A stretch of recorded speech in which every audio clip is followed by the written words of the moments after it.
Alright guys, back again, and let's talk about the final episode in WandaVision, Season 1. I don't think there's going to be another season, but WandaVision Episode 9. Now, Episode 9, looking up to the buildup of all this, because I really have loved the show, throughout. I think the show's great. Watching the last episode, now, stay with me before I say what I'm going to say, because I watched it last night, I'm recording it tonight. I took a day to think about it. Watching this episode at first, I actually didn't love it. Unfortunately, I was really kind of bummed that all the episodes are trying to be different TV shows from different time periods, which I thought was a really cool and creative way in the Marvel Universe, and it felt so different. And then you get to episode 9 where, again, spoilers, like usual, this episode doesn't feel very unique. It feels very safe in the Marvel, in the spectrum of Marvel stuff, which is not a bad thing, but for a while, like last night after I watched it, I was like, man, I wish that they would have done something a little different. But the more I think about it, the more I do enjoy it. But at first, my initial reaction was, man, I just didn't really enjoy this one that much. I thought it just didn't do anything really different. It ended the way I expected. But like I said, at first I was just annoyed at it. But the more I think about it, the more I do enjoy it a little more. But I just feel like it's not the best episode to end on. I feel like out of all the episodes, this is one of the weaker episodes overall. And it's just, I feel annoyed at it because it's just the ending of the show. That's why. I feel like it's more like, it's not the episode I love the most and it's at the very end. That to me was kind of a downer, unfortunately, but still, I think that despite that, there's some things I really liked about it. I liked the fact that Wanda went head-to-head with Agatha, and that was really cool. And the idea that Agatha showed her how there are runes in this area that she trapped Wanda in. Wanda does the same thing and traps Agnes in this, and Agnes becomes warped. Her mind becomes warped by the end. She doesn't know who she is. And I thought that that was a great send-off to have the idea that Agatha is out there still, just in Westview, but she's not thinking through, how she's a witch. She's just having her mind, wiped, and she's just acting like she's this normal person. I thought that was a really cool way to resolve Wanda and Agnes, or Agatha, their relationship. I thought that was really awesome. And Catherine Hahn, in every episode, was such a fine addition to this show. She was the best new character. I loved her. I still loved all the characters regardless, but man, she is one of my favorites. And I really liked Monica Rambeau and where she went. I like the fact that she now has these powers since she went through the Hex, and she's now got these abilities. And the fact that she saves the kids, I think is really good. And I really like the fact that, with that as well, looking at that. And the episode is action-packed. It is definitely a Marvel climax. It is definitely one of those climaxes of the Marvel Universe where it's a whole lot of action, and it's also Vision versus other Vision, where in the end Vision tells him, he gives him the memories of, the Mind Stone, so, this Vision is fine now. Which I thought was fine resolving that way. But, I kind of expected a little more, honestly. But yeah, that was really great, and I like the fact that Wanda becomes the Scarlet Witch. She fully becomes a Scarlet Witch in this. And also, the fact that Agatha tells her that she is strong enough to defeat the Sorcerer Supreme, which is Doctor Strange, I think that's really awesome that with the new movie Doctor Strange in the Multiverse of Madness, the fact that she is going to come in, Wanda's going to come in, and they're probably going to either duke it out or Doctor Strange is going to help her. I thought that was a great resolution to start for this next movie. And this movie did this episode did a lot of stuff for the next movies coming out. With Doctor Strange and Multiverse of Madness, with Wanda, with Captain Marvel 2, with Monica at the end, where there's a scroll that tells her we need to go up in space, and Nick Fury's there, which I thought was really cool. And Darcy, I'm assuming, is going to be in Thor: Love and Thunder, so they did set her up. In a way, maybe. I don't know if she's actually in Thor: Love and Thunder, honestly. I don't remember if they said she was. I think she said she didn't know at first, but that might have changed. That was a while back.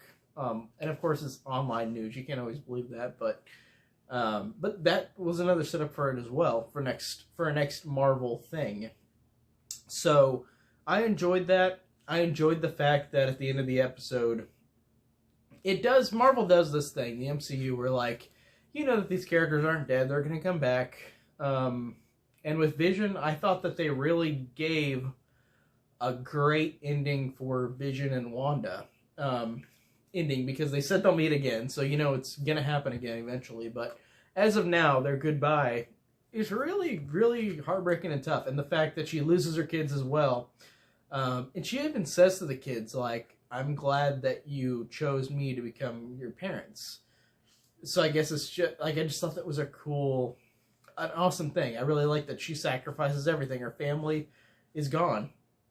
And she's on her own now. And that's great because, of course, Agatha said, like, whenever you destroy this hex, they're not going to be alive afterwards because they're connected into this hex. So I thought that was really great. And I just love the fact that Wanda, by the end, becomes really, really incredibly powerful. And she even goes to the cabin that Hulk was at the end of Incredible Hulk. And also in Agents of S.H.I.E.L.D., whenever they went to that cabin. But it sure looks like that cabin from the Incredible Hulk that Bruce Banner's in at the end of the movie. And I thought that was really cool that it shows Wanda outside and then it shows a real Wanda inside, just as Scarlet Witch, doing, like, moving herself around. I thought that was a really cool way to end it. And I just felt like all that resolution I thought was a really good resolution. Like I said, at first, whenever I first watched the episode, I was kind of expecting more. But as I thought about it throughout the day, and I'm so glad that I didn't review it initially, immediately after I watched it, because I would have been more of a downer, because I just didn't think it through. I wasn't thinking the episode through enough before I reviewed it, because looking back, I really did enjoy this episode. Honestly, there's one thing that sours me, though, really, in this movie, in this show. I don't know why I keep saying movie.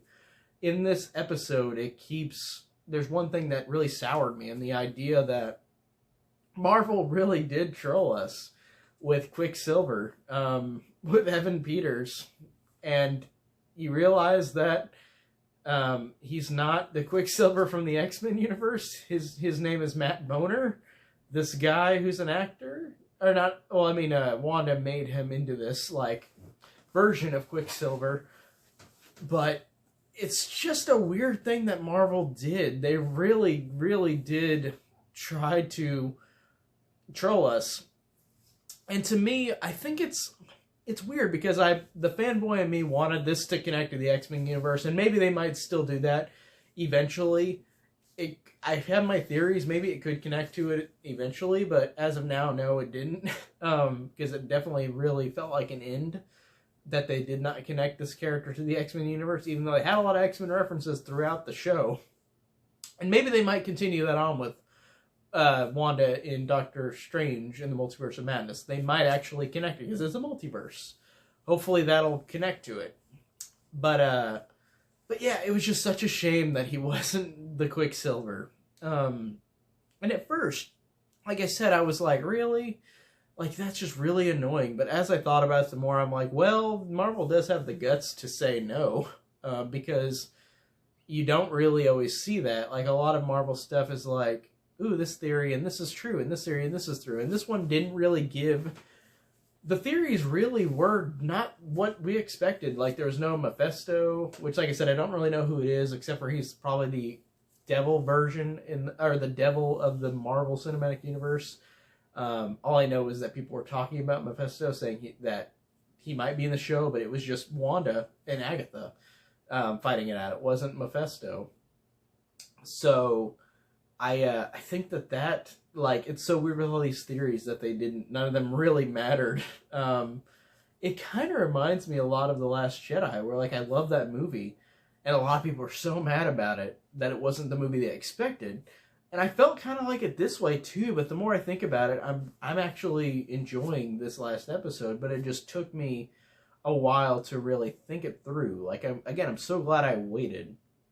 It's like I said, I had to work today, so I waited and just thought it out. And I'm glad I did, because I'm glad that I finally like solidified my thoughts, and I really did enjoy the episode. I don't think it's the best episode out of all of them because it feels so familiar. Like, it feels pretty safe in a lot of ways. But also, I'm not going to deny that, like, it was fun and entertaining, and I still liked all the characters, and I still enjoyed how fun it was. It wasn't my favorite episode overall. But seriously, though, like, it was a good episode overall, and I really loved the show. I'm glad that it's finally over, actually, because I wanted to see the resolution. I wanted to see what happened. And now we got Falcon and the Winter Soldier in a couple weeks, so I'll be doing those as well. Episode reviews for that as well, whenever that comes out, because I am a fan, like I said, a fan of all the Marvel stuff, so I feel like I should keep reviewing stuff. And also, I won't review these by episode, but I'm finishing up Daredevil Season 3. Like, I've watched Season 1 and 2, but I never got to 3. I just kind of forgot it existed, and then I'm watching through 3, and I'm really loving it, so I might talk about the Daredevil series as a whole. And then I kind of want to watch the rest of Agents of S.H.I.E.L.D. because I've watched 4 seasons of it. I think there's like 6 or 7. Because a lot of the Marvel shows I do need to go back to and finish. Because like I said, I never finished Jessica Jones Season 3. I never finished Iron Fist. I can't remember. I think I watched both seasons. Luke Cage, I think I didn't watch the newest season. It's weird because the Marvel Netflix shows, there was a long time where I was really invested in all 4 of them. And the Defenders I watched too, but there's only 1 season of that. But watching all those, and then when they all got to the 3rd season, I just kind of stopped. And I don't know why. I just kind of forgot that they were happening. So I'm definitely going to go back to those, and I'll probably review all the series as a whole. But, and I'm excited to talk about it because, like I said, I love Marvel and all the movies, the MCU movies, so I like to see more of this universe. So I'm excited to talk about more, but like I said, Falcon and the Winter Soldier will be the one that I'm going to talk about newest next, because that's going to be the one that's going to be on every week. But Daredevil Season 3 I'm almost done with, so I probably will review Daredevil Seasons 1 through 3 pretty soon, but I don't know how long, but it'll be pretty soon. But anyways, I'm rambling on. Like I said, good episode. Enjoyed it. Not my favorite episode overall, but I thought it was a really good one. The more I sat on it. So that's it. And thank you guys for watching. I'll see you guys next time.